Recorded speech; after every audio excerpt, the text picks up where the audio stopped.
एक शांत से गांव में एक छोटी सी लड़की थी जिसका नाम एम्मा था। वह अपनी दादी के पुराने घर पर छुट्टियां बिता रही थी। एक दिन एम्मा ने घर के कच्चे आंगन में घूमते हुए पुराने घर के अटारी को एक्सप्लोर करने का मन बनाया। अटारी में घुसते ही उसे वहां की धूल भरी हवा और पुरानी चीजों का गंदगी वाला माहौल महसूस हुआ। लेकिन एम्मा का मन कुछ खास ढूंढने का था। अटारी में बिखरी हुई पुरानी किताबों, टूटे हुए खिलौनों और चिपचिपे जाले के बीच उसने एक प्राचीन संदूक को देखा। संदूक का लकड़ी से बना ढक्कन काफी भारी था, लेकिन एम्मा ने उसे बड़े ही हल्के से खोला। उसके भीतर बहुत सी चमचमाती चीजें और गहनों के झूमर थे। फिर उसकी नजर एक पुराने पेपर के टुकड़े पर पड़ी। उसे खोलते ही वह महसूस कर सकती थी कि यह कुछ बहुत खास है। यह एक प्राचीन नक्शा था जो नए नए रोमांच के रास्ते की ओर इशारा कर रहा था। नक्शे में वह जगह और रास्ते थे जिनके बारे में एम्मा ने कभी नहीं सुना था।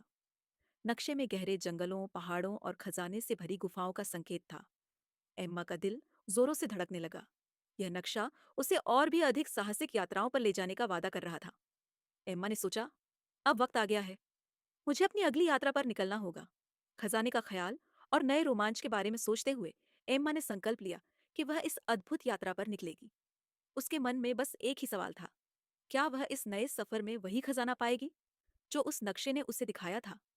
एम्मा की यात्रा एक नई शुरुआत थी, और जैसे ही उसने नक्शे पर दिखाए गए पहले रास्ते पर कदम रखा, उसे महसूस हुआ कि यह सिर्फ एक साधारण यात्रा नहीं थी, बल्कि एक गहरी और रहस्यमय खोज थी। जंगल के भीतर घने पेड़ों और जंगली पौधों के बीच एम्मा ने रास्ते का अनुसरण किया। कई दिन और रातें गुजर गईं, लेकिन उसकी उम्मीदें और साहस कम नहीं हुए।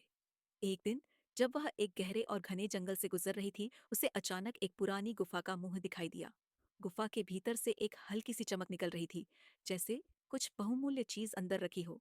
इम्मा ने धीरे धीरे गुफा में कदम रखा, और जैसे जैसे वह अंदर बढ़ी, उसकी आंखों के सामने एक अजीब सा दृश्य खुला।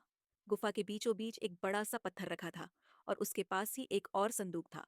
वह वही संदूक था जिसे नक्शे में दिखाया गया था। एम्मा का दिल जोरों से धड़कने लगा। उसने संदूक खोला और भीतर देखा। इस बार वह सिर्फ गहने और आभूषण नहीं थे, बल्कि कुछ और भी था। संदूक के अंदर एक और पुरानी कलम और एक दूसरा स्क्रॉल था। एम्मा ने स्क्रॉल को खोला, और उसमें लिखा था, यह खजाना तुम्हें केवल बाहरी दुनिया से नहीं, बल्कि अपनी असली पहचान से भी जुड़ा है। इसे खोजने वाला व्यक्ति वह होगा जो अपनी यात्रा में अपने डर और संकोच को पार करेगा। उसे समझ में आया कि यह केवल भौतिक खजाना नहीं था, बल्कि आत्मिक शांति और समझ का खजाना था। जैसे ही उसने यह एहसास किया, गुफा में एक हल्की सी रोशनी भर गई, और उसे महसूस हुआ कि इस खजाने ने उसे और भी मजबूत और समझदार बना दिया था।